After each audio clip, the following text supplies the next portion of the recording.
안녕하세요. 책 읽는 카페에 잘 오셨습니다.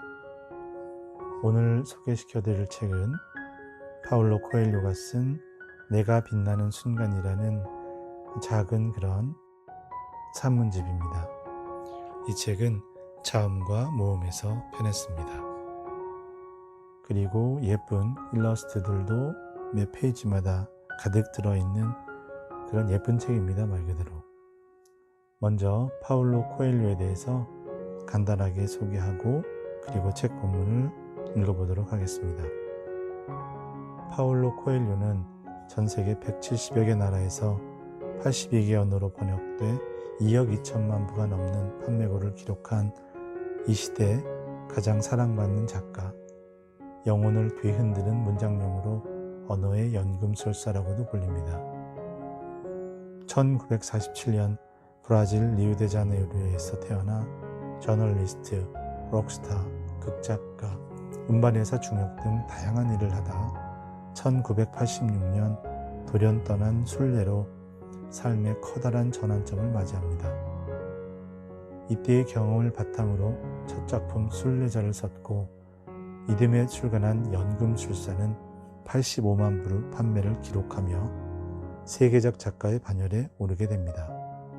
이후부터 브리다, 베로니카 죽기로 결심하다, 피에트라 강가에서 나는 울었네, 악마와 미스프랭, 오 자히르, 포르토벨로의 마녀, 알레프, 승자는 혼자다, 마법의 순간, 아크라 문서, 불륜, 마크튜브, 스파이, 히피 등 약 30권의 책을 출간하며 전 세계적으로 큰 반향을 일으킵니다. 2002년 브라질 문학 아카데미 회원으로 선출되었고 2007년부터 유엔 평화대사로 활동 중이며 2009년 연금술사로 한 권의 책이 가장 많은 언어로 번역된 작가로 기네스북에 등재되옵니다.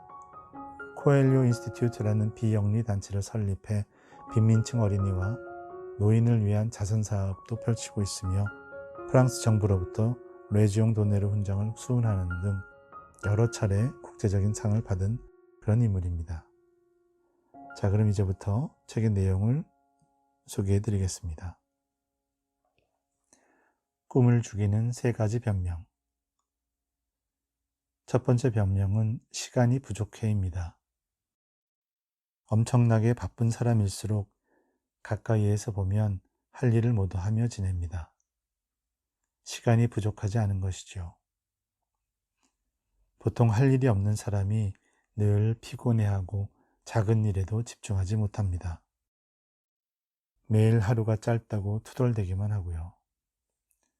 실은 살면서 마주하게 되는 멋진 싸움을 피하는 것입니다. 두렵기 때문이죠. 두 번째 변명은 지금도 괜찮아입니다. 인생이 위대한 모험이라는 생각은 못한 채 별 고민 없이 자신이 가장 현명하고 공정하고 옳다고 생각합니다. 그렇기에 승패를 떠나 멋진 싸움이 주는 큰 기쁨과 즐거움을 알 도리가 없습니다. 그리고 마지막으로 우리의 꿈을 죽이는 세 번째 변명은 평화로워입니다. 일요일 오후에 느끼는 평온함에 만족해 버리는 것이죠.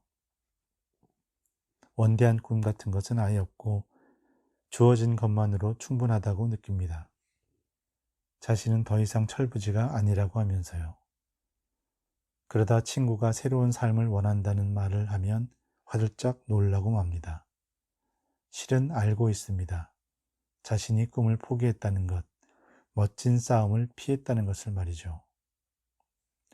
꿈을 포기하면 아주 잠깐은 평화로울 것입니다.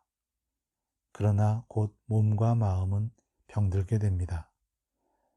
주위 사람에게 독하게 굴다가 끝내는 스스로를 파괴해버리겠죠.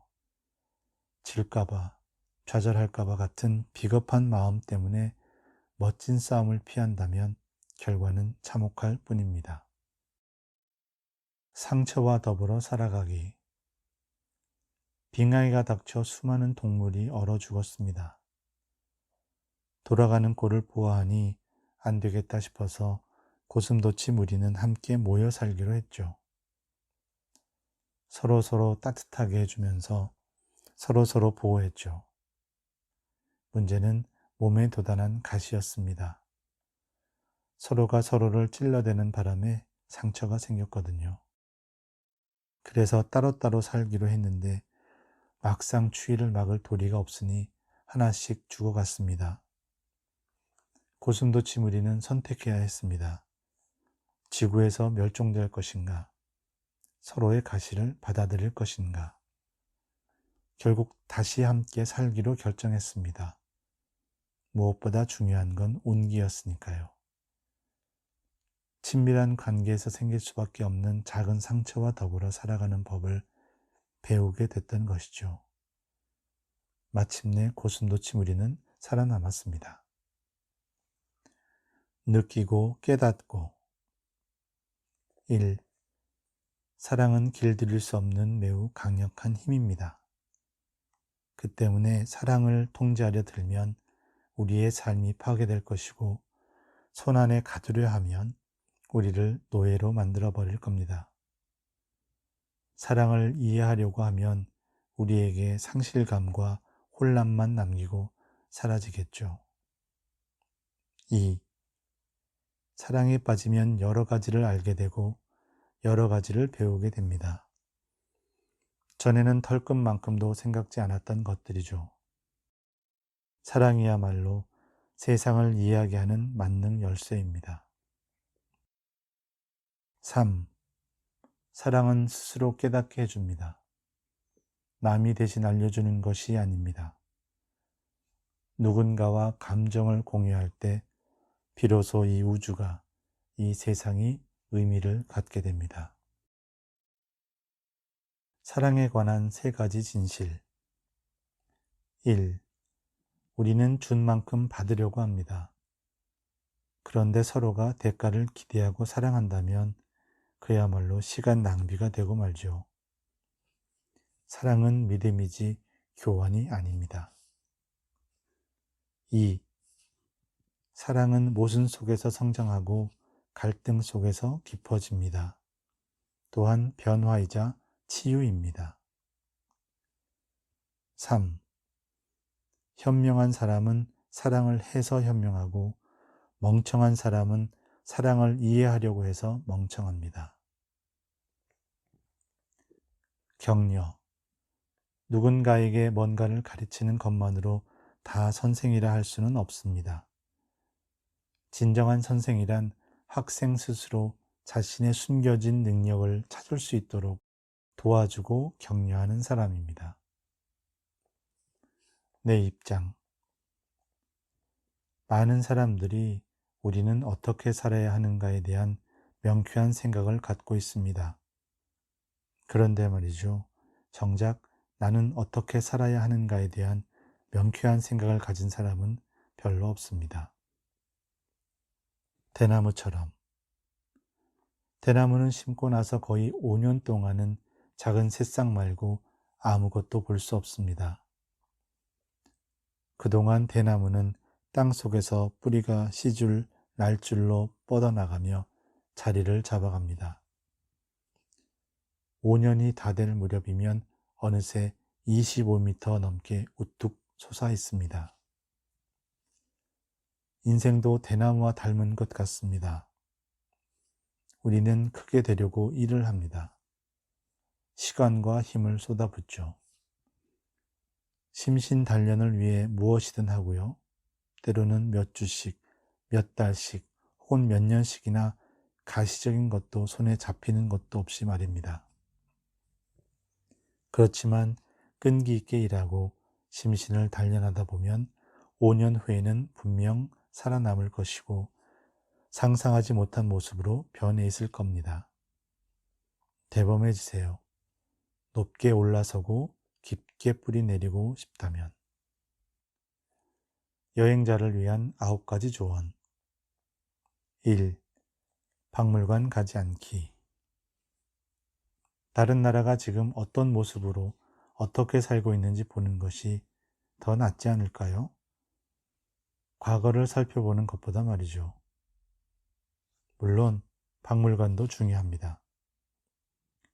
그렇지만 박물관을 제대로 보려면 시간과 공을 많이 들여야 합니다. 그렇지 않다면 주마간산이 될 수밖에 없습니다. 커다란 박물관에 갇혀 과거를 보는 것보다 탁 트인 현재를 마주하세요. 2. 현지인 술집에서 시간 많이 보내기. 나이트클럽 같은 데 말고 현지인이 들락거리며 술도 마시고 음식도 먹고 수다도 떨고 노닥거리는 곳에서요.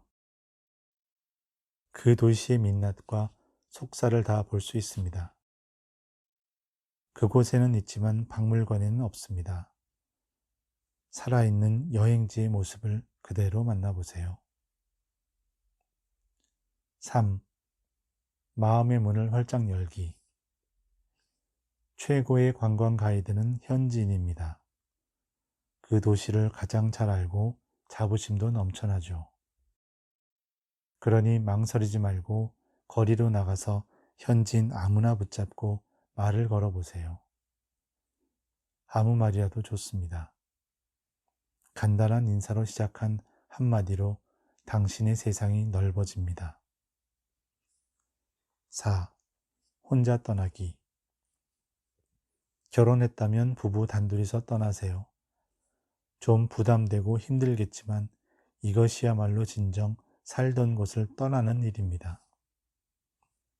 단체 여행을 하게 되면 모국어만 사용하게 되고 자기끼리만 어울리게 됩니다. 한두 명만 떠나는 여행은 더 많은 자유와 기회를 열어줍니다. 5. 비교하지 않기. 아무것도 비교하지 마세요. 값이나 위생, 삶의 질, 그리고 교통 등등. 우리와 다르게 사는 사람들의 삶을 통해 뭔가를 배우고 느끼는 것이 여행입니다. 내가 얼마나 잘 살고 있는지 증명하는 것이 아닙니다. 불만 먼저 말하지 말고 왜 다른지 살펴보세요. 6.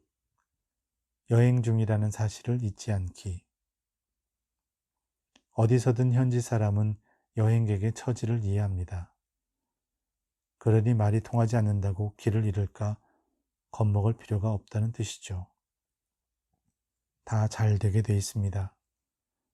외국어가 완벽하지 않아도 여행지에서 행복해지는 데에는 아무 지장이 없습니다. 7. 너무 많이 사지 않기. 짐이 되지 않는 것에 돈을 쓰세요. 좋은 공연이나 맛있는 음식, 볼만한 관광 같은 것에. 요즘은 인터넷으로 이 세상 것은 어디서든 다 살 수 있습니다.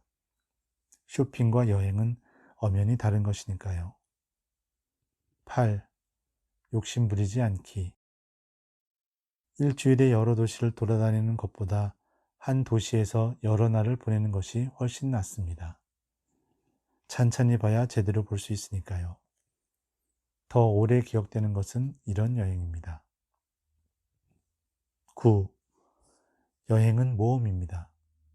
거리를 쏘다니고 골목을 누비세요.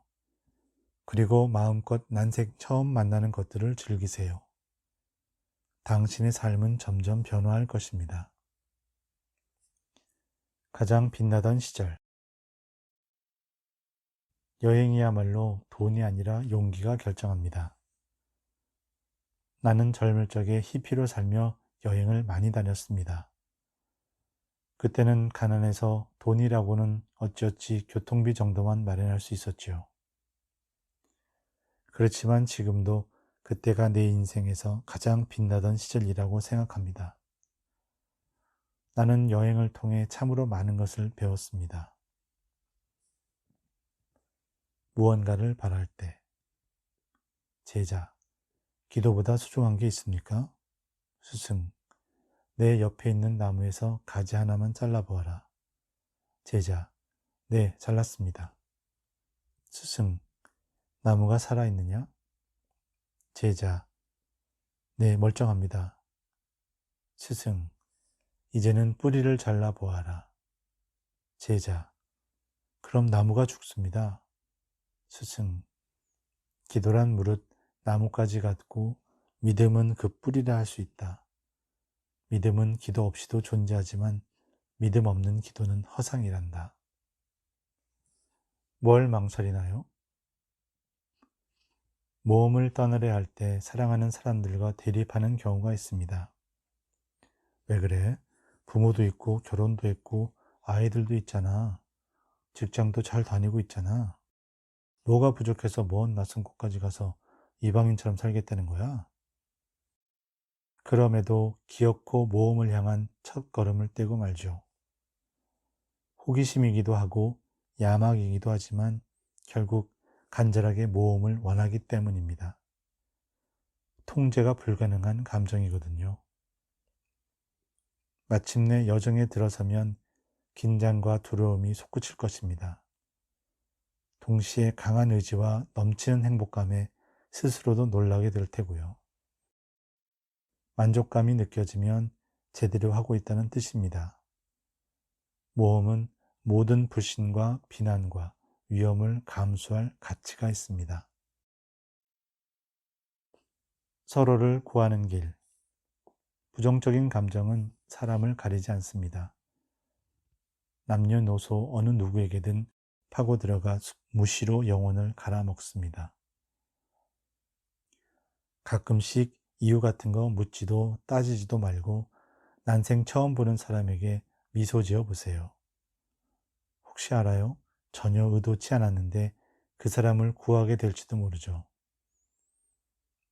당신의 미소가 상대에게 새로운 희망과 자신감을 불어넣을 수도 있습니다. 그 사람은 조금 전까지 자신이 이 세상에서 아무짝에도 쓸모없는 인간이라 생각하고 자살하려 했을지도 모르거든요. 그게 뭐라고? 어떤 사람들은 평가받고 인정받는 것에 목을 맵니다. 그렇기에 그 앞에서 약해지고 말지요. 평가와 인정은 가혹한 함정입니다. 걸려들지 마세요. 이것만은 하지 말기. 똑같은 실수를 또 저지르고 말았나요? 그러면 더 이상 실수가 아닙니다. 그 자체로 결정 나버린 거죠. 현명한 사람은 다음과 같은 실수를 반복하지 않습니다. 첫째, 같은 실수를 반복하면서 다른 결과를 기대하기. 결과를 바꾸려면 다른 방법을 써야 합니다. 둘째, 지출 초과하지 않기. 늘 빚지고 산다면 심각한 상황으로 치닫기 마련입니다. 셋째, 주변을 둘러보지 않고 앞만 보고 가기. 일에만 치이다 보면 최종 목표가 뭔지 잊어버리기도 합니다. 넷째, 우는 소리 안 하기. 어디든 피해자 노릇을 하는 사람이 있고 그 피해를 해결해 주는 사람이 있습니다. 이런 관계는 잘 될 리가 없고 오래 갈 리도 없습니다. 자기 문제는 스스로 해결해야 합니다. 다섯째, 다른 누군가처럼 굴거나 아부떨기. 오로지 진실된 행동만이 사람들의 존경을 불러옵니다. 여섯째, 남 바꾸려고 하기. 나를 바꿀 사람은 나 말고는 아무도 없습니다. 그러니 더더욱 당신도 남을 바꿀 수는 없겠죠. 오늘부터 한 글자씩. 1. 글쓰기는 예술이란 관점에서 좀 평가절하됐다고 할 수 있습니다. 글쓰기는 흑과 백을 이용해 사람들의 내면을 다채롭고 풍부한 색깔로 표현하고 있는데 말입니다. 2. 별짓을 다해도 아무도 뭐라 하지 않는 것이 글쓰기입니다. 3. 글을 쓰려고 할 때 자꾸 무슨 이야기를 쓸까 고민하지 말고 스스로 이야기의 주인공이 되어 봅시다. 지금을 즐기세요. 누구든 죽습니다. 그렇다고 누구나 인생을 즐기며 살고 있지는 않아요. 부디 즐기세요. 지금도 잃은 건 아닙니다. 예, 여기까지 낭독을 하고요. 이 책 말미에 있는 옴기니의 말을 간단하게 소개해 드리고 싶습니다. 70억 인류가 일개 바이러스에 속수무책으로 당하는 시대, 좀비처럼 달라붙는 고통과 불안 때문에 어쩔 줄 몰라 허둥지둥하는 그때 어디선가 들려오는 파울로 코엘료의 목소리. 고통과 불안은 인류와 영원한 단짝이야. 그러니까 잘 데리고 살아. 놀아나지 말고. 그리하여 좀비들을 떨쳐내고 바깥 출입을 삼가고 집에서 조신하게 있으려는데 세상에 나홀로 고립된 것만 같은 기분이 독가스처럼 스멀스멀. 그때 또 들려오는 파울로의 목소리. 고독해봐야 너 자신을 알 수가 있지. 나를 알아야 인생이란 순례길에서 낙오하지 않거든. 고독을 즐겨봐. 그리하여 차분하게 고독과 일상을, 그리고 내가 할 수 있는 일을 하려고 하니 이젠 어제와는 다른 세상. 선뜻 나서지 못하고 자꾸 망설이니 또 파울로 코엘료의 목소리가 들려온다. 인생이 그래서 경이롭다는 거야. 늘 생각하지 못했을 때 세계로 나가라고 하잖아. 이건 인생의 명령이야. 그러니까 용기와 의지를 가지고 도전해. 그렇지만 미지의 새로운 세계는 혼란 속에서 말도 많고 관행도 많다. 의심의 눈초리, 비난의 화살. 그때 또 파울로 코엘료가 말한다. 낡은 시대를 마무리 지어야 새 시대가 자리를 잡는 법. 세상에 대체 불가는 없어. 그깟 관행 별거 아니야. 겁먹지 말고 뛰어들어. 모험은 모든 불신과 비난과 위험을 감수할 가치가 있으니까. 파울로 코엘료는 북극성이다. 가야 할 길을 알려주니까. 그리고 손 씻기다. 스스로 몸과 마음을 건강하도록 만드니까. 그리고 마스크다. 세상은 공동 운면체로 묶여 있으니까. 그러니까 우리한테 필요한 건 그의 말처럼 때를 기다리는 인내심과 어떤 상황에서도 물러서지 않는 투지. 단순해 보이지만 속은 지혜로 꽉 찬 파울로 코엘료의 위대한 글쓰기에 경의를. 박태옥. 네, 이렇게 파울로 코엘료의 내가 빛나는 순간이라는 산문집을 소개해 봤습니다. 내용은 꽉 차 있는 그런 압축된 의미의 언어의 마술 같은 그런 책이라고 할 수 있을 것 같습니다. 꼭 만나셔서 책 내용을 차근차근 읽어보시고 하루에 한두 구절, 한두 문장 정도를 머리에 가지고 있다면 글쎄요, 그 하루하루가 뭔가 또 새로운 또 다른 하루가 될 수 있지도 않을까, 그런 생각도 저 스스로 해봤습니다. 오늘도 책 읽는 카페를 찾아주신 모든 분들에게 감사드립니다. 좋은 하루 되시기 바랍니다.